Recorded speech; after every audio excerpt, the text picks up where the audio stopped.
up guys? Welcome back to my channel and this is Erwin Mercado, and for today's video guys, I'm gonna teach you how to replace the battery of Ford Mustang 2014 model guys. So what are you waiting for guys? Let's do this.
guys, so try na natin na start yung car after replacing the battery kung mag-work ba yung pinalit natin. Okay. Let's do this. Alright guys, so nag-start nga siya after the replacing the battery. So see you guys on my next video and hopefully you enjoy on this video and nakakuha tayo ng konting idea.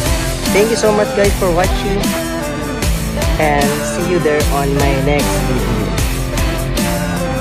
Peace out.